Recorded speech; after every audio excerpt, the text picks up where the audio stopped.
Hi, I'm Saoirse Ronan and I play Jo March. Hi, I'm Timothy and I play Laurie. Hey, I'm Laura and I play Marmee. And I'm Greta and I wrote the screenplay and I directed this movie, and this is notes on a scene. Sit down, Laurie. Latin is a privilege. Please, you have to learn this. I can't afford to lose this position. Just return to the Cicero. There's a girl out there. No, there is not. Yes, Mr. Brooke, there's a girl. No, there is not.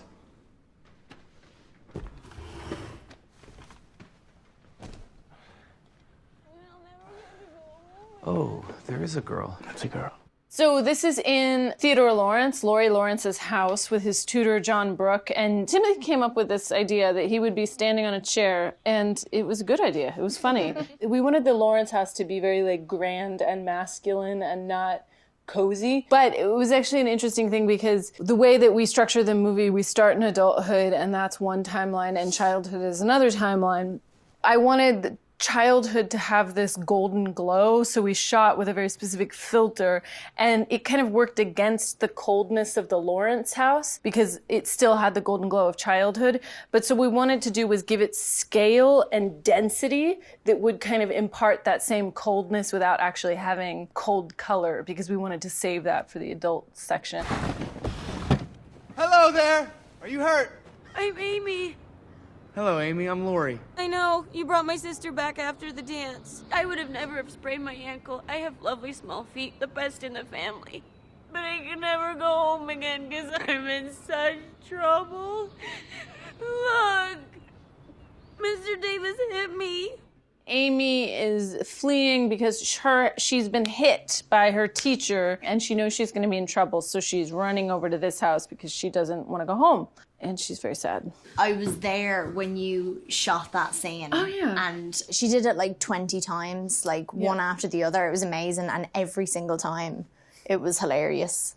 And she just like made it bigger and bigger every single time. Yeah, I like in actors in general, and Florence in particular, I like actors who can go almost too big. Yeah. I find it really fun because I find then I want the thing either right before or right after the one that's pushed too far, but you kind of have to fling that way to get the thing that's interesting. Tell the servants I want this painting purchased for me immediately. Meg, my hand, look. Joe. What richness. It hurts so much. Oh, Theodore Lawrence, you ought to be the happiest boy in the world. Oh, a fellow can't live on books alone. I could. What did you do? Nothing, I did nothing. I did a drawing and then Mr. Davis hit me. This is one of those scenes where I have almost everyone in the room at once, and here they all start to enter, and sounds like really boring to say because like obviously I'm very proud of how this scene was blocked. It's actually really hard to block scenes with this many people and figure out all of the ways that they're moving, and I could only do it because they memorized their lines so precisely that it was one of those scenes that was like a hot potato handoff. We rehearsed all of these like overlapping scenes a lot in rehearsals, but then also with this one in particular, I remember it was a new location for all of us. We were used to being in the March house, which was smaller, and we kind of knew our way around it. So this was our first time shooting on this location. Eu acho o sotaque tão bonitinho, tão bonitinho. Porque ela é inglesa, será? De Londres? Qual que é o sotaque dela? Britânico? Ela é irlandesa, nossa, errei demais. Não reconheço sotaques, mas eu achei o sotaque dela muito bonitinho, muito fofo. Gostei. All of us together. And I think that familiarity with the setting, or unfamiliarity with the setting, is important because we knew that March house so well by the second week of the shooting or before. And that one, it felt as austere, maybe that's not the right word, but as, you know, everything Greta was communicating before felt properly anonymous. Christopher Columbus, look at that. It's my grandfather. Are you scared of him? No, I'm not scared of anyone. He looks stern, but my grandfather was much more handsome. Joe, we do not compare grandfathers. Laura enters just there and has her line just there, and it was this timing of getting everyone to kind of be exactly where we needed them to be. And I remember this was my partner, Noah Baumbach always said this was his favorite line. Joe, we do not compare grandfathers. It was like, for him, it like killed him. And then he saw it in the cut and he was like, it's hilarious. You think he's more handsome, eh? Oh, no, actually, you are very handsome. I didn't mean... knew your mother's father. You've got his spirit. Oh, well, thank you, sir. I'm saying this as an outsider who was not part of Lady Bird, how no wonder she brought these two actors together, because watching the two of you on screen together, or watching you both act, it's like you just hurl every cell out. I mean, it's just so beautiful. I know. It's so do you. I know. To watch. Look, I like people who leave it all on the floor. Yeah, so beautiful. You are not to attend that school anymore. Good, that man has always been an idiot. Joe will teach you. Me? I already teach Beth. You're a good teacher. Yes, women being taught at home is much more proper, I believe. Only because the schools for women are so poor. And he's quite right. I wish all the girls would leave his horrible school and that he would die. Amy, you did wrong, and there will be consequences. I didn't. I didn't even do anything. I just did a drawing. Oh, thank you so much for taking care of our Amy. Yes, of course. My girls have a way of getting into mischief. Well, so do I. Well, then you'll run over and we'll take care of you. Please, and come over whenever you'd like. Invite your sister Beth as well. We blocked it and rehearsed it sort of like a dance for, I would say, like an hour on and off. Yeah. And then we went away, they set up the whole thing, and then we came in and shot for the whole day. Well, what's particularly amazing as we're watching here is as she's defining the movement, this dance for this part of the film, every single moment, every move comes with a new dynamic of a different relationship. Yeah, that's right. Yeah. So, like, for example, here, Timmy and I are establishing this maternal nature that's being presented to him that he doesn't have in his life. You have John Burke and Meg's sort of first flirtations. You and the girls are dealing with Amy's sort of impetuousness and her stuff.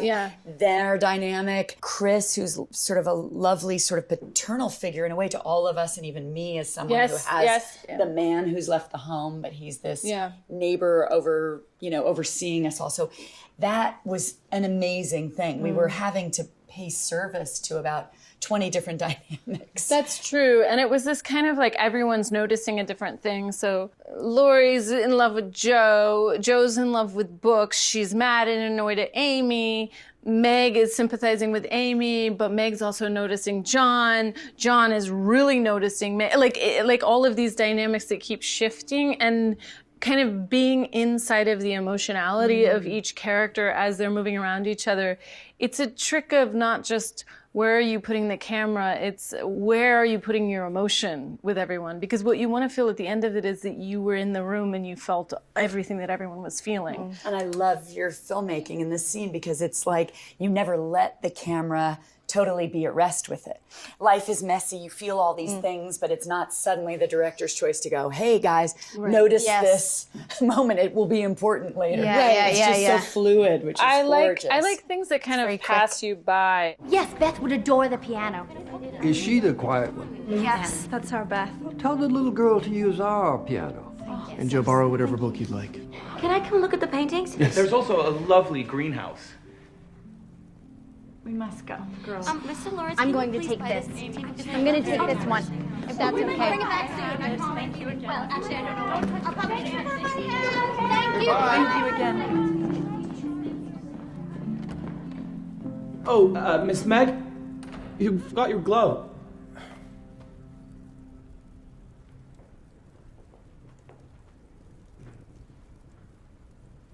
Well, back to work. So this dynamic of this whirlwind of people coming into the house and this excitement, and then they're leaving and they're talking the entire way out. What's happening in the end is just these men standing around. That's like my experience of my father and brother. It's just my mom and my sister and I leave and they're like, "Bloop." And I love that about them. And right after that, Timothy, you do something that I couldn't put on screen. Really? Yeah. The minute I cut off, like literally to the frame, right after that, you go, "What?" It was a choice. No, I'm kidding. So I was like, Nick, do we have one more frame? And he was like, nope. We said one more frame, editor. Yeah. And I was like, is there one more God, frame? sorry. And no, it's You could have froze me. It's great. I could have froze you.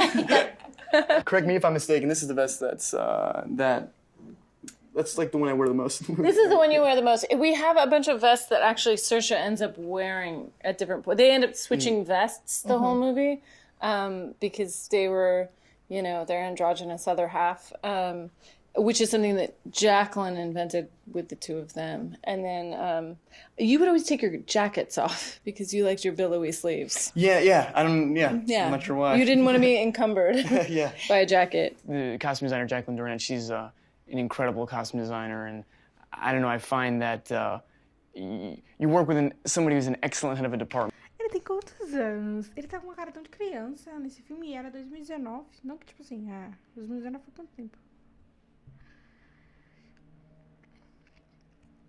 5 anos.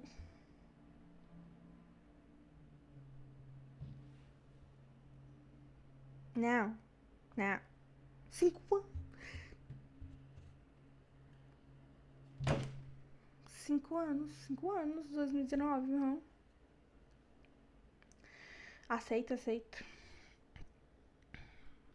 Sem problemas. Estou em crise? Jamais. Não tem crise com idade. Ele tem 20 anos, ou ele é velho, ou eu tenho 28, 5 anos atrás ele tinha 23, tá?